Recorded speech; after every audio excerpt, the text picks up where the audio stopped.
Selamat pagi teman-teman semua. Jadi kita lanjutkan materi perancangan percobaan.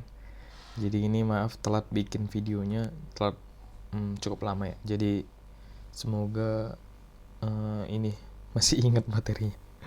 Jadi dari yang video sebelumnya, from exercise 2 kita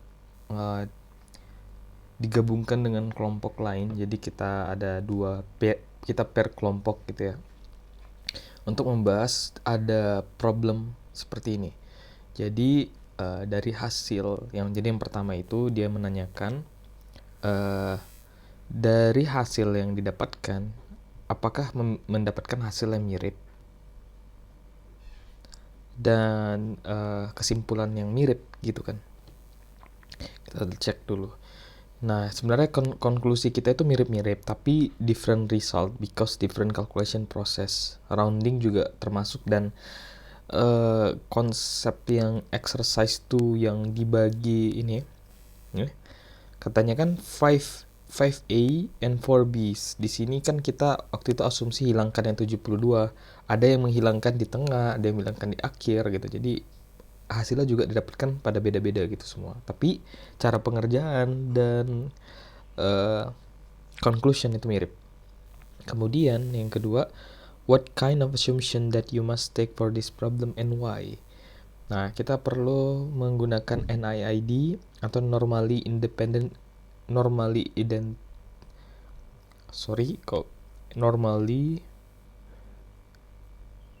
identical independent distribution dan randomly distributed. Oke. Kenapa? Karena kita memerlukannya untuk menggunakan, kalau kita lihat kan kita menggunakan ini kan T-table kan. Nah, kalau kita pakai T-table itu atau T-student distribution, mau nggak mau kita harus mengasumsikan data kita seperti itu. Maaf, tadi tersenggol mic-nya. Kemudian yang ketiga, in the light of problem 1, what kind of testing or experiment that you imagine for your tugas akhir so that you will be able to use a similar approach to problem 1 and give example. Nah, jadi kalau kita mikirnya kemarin hasil diskusinya, finding the strength of steel that is given various treatments, time, temperature, and cooling rate. Nah, jadi kita menemukan kekuatan dari logam yang diberikan beberapa macam treatment seperti lama waktu, temperatur, ataupun cooling rate. Sebentar, teman-teman.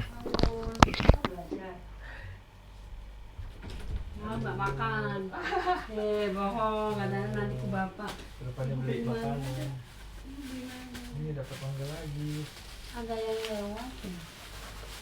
Nih. Makasih, Bu. Ya. Iya, Bu. Ya. Nuhun ya, Bu. Ya.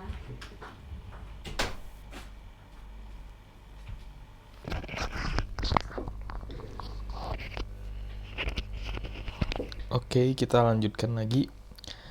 Ya, jadi dengan variasi waktu, temperatur, dan cooling rate. Yang kedua, problemnya itu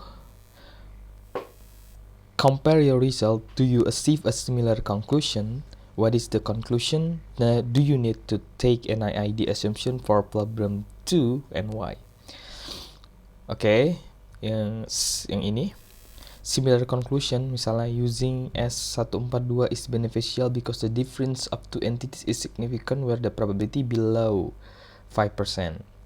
We don't need NIID assumption for this problem because there is historical data. Keep in mind, historical data adalah data yang tersimpan secara historis, jadi kita tidak membutuhkan internal tidak membutuhkan asumsi NIID tadi. Kemudian yang 5, take a look at the data that has been collected. Which data belong to parent distribution and which one belong to sampling distribution discussed. Oke, parent distribution itu historical data. Sample distribution, jadi ya yang tadi, yang 4 consecutive readings without S142, with S142, 86, 3, and 4. 86, 3, dan 4.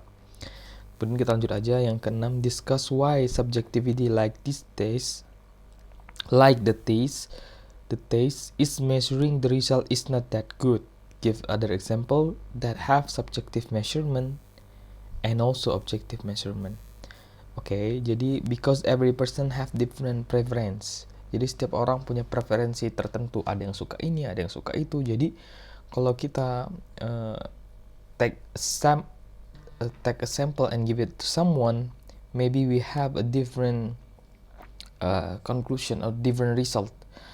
So like subjective comfort itu juga subjektif, atau beauty, orang menentukan siapa yang cantik, siapa yang kurang cantik itu kan preferensi ya. Jadi mungkin ada yang suka orang yang bagaimana, itu preferensi seseorang. Sehingga kalau misalnya kita akan melakukan pengukuran yang bersifat subjektif, itu tidak terlalu baik.